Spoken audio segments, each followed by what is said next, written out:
identify what are the do's and don'ts for the IC members in your handbook. Okay, you tell them that these are the things you must definitely do, that create an enabling environment, treat with respect, discard predetermined ideas. So I may have, as an IC member, I may have a certain bias against a certain woman in my organization. People tend to develop biases very often and very naturally also, that she is a girl of X nature and Y character, and I already have an opinion about her, and I'm sitting in the IC where this woman is coming to me and complaining. I will think that, okay, she already has this history and I know. So if I'm coming with a predetermined mind to this case, I'm going to be unfair in the proceedings.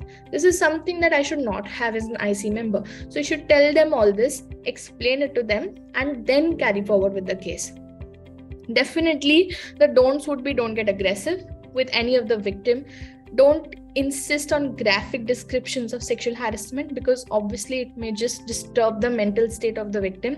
Don't interrupt, because see, this sounds very basic, but if I am here trying to tell up what is the incident that has happened to me, and somebody is trying to poke me and ask me questions continuously, probably trying to demotivate me to come forward, I would not feel comfortable to go forward and tell the incident that has happened to me. Already that person may not be my friend, or may not be even in my team.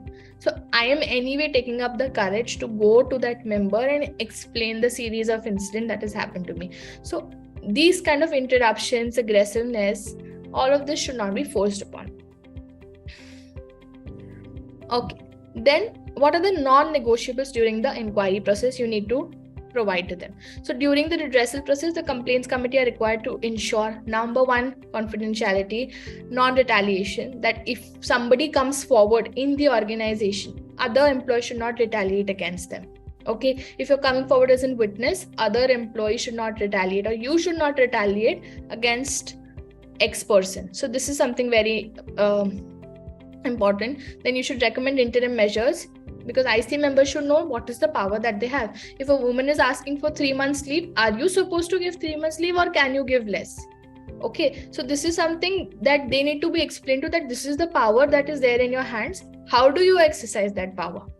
Okay, I am giving you a vegetable to cook, but how do you cut and actually cook the vegetable is something that you need to explain it to them. Then this is very important, okay, exact complaint process. Okay, so we have divided this into 6 stages. If you see, first stage would be the receipt, second stage would be the planning, third would be interviews, followed by reasoning, then recommendation and report. So in your complaint, you would receive the complaint, you would acknowledge the complaint. Like I always say, acknowledge the complaint, meet to the complainant and explore options. There is a chance that the complainant might want to go forward with conciliation proceedings. So that explain the informal mechanism, conciliation, formal mechanism, then what is the response. Then you actually need to plan, and in that planning process you would prepare a file and you would consider the options that are there. You would conduct interviews of all the relevant participants, and you would reason with whatever you have understood, the evidences, the witnesses, all of that, and finally file recommendations and give a report in writing to your employer. So this is the 6-step procedure that you need to explain to the IC members. Okay, all of this is given in elaborate detail, so you can put down all of this in your handbook in much detail. Then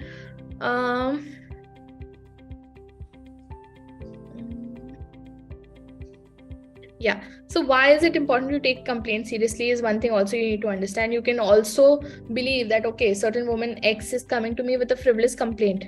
Do I even entertain it?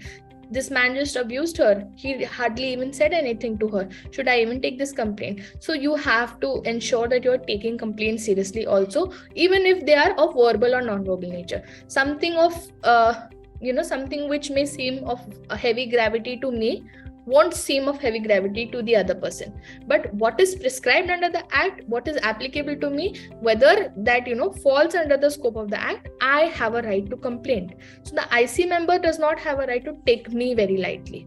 This also is something that the IC member needs to be trained upon. Okay,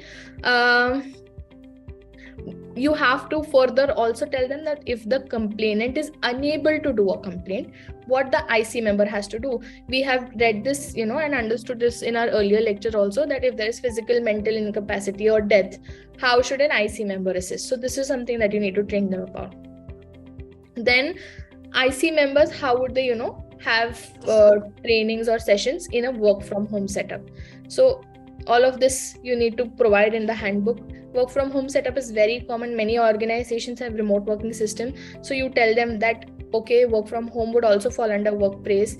Then all of this would come. I think, Uma, you have a question to have copies for all of the members. But now if it's on email, IC members can just take a printout. So that is one copy, and then one copy that is sent to the respondent, right? Yeah, works. Okay. It's not a big deal. Because everything is virtual now. Okay? Understood. Okay. Yeah. Thank you. No problem. And guys, the last part of your handbook would be how do you conduct POSH proceedings in a work from home setup. So whatever is the scope of the workplace that you have, whatever additionally you want to include in the scope of sexual harassment virtually, that you would put and direct them how to conduct proceedings. So this is more or less how your handbook should look like for training of the IC members.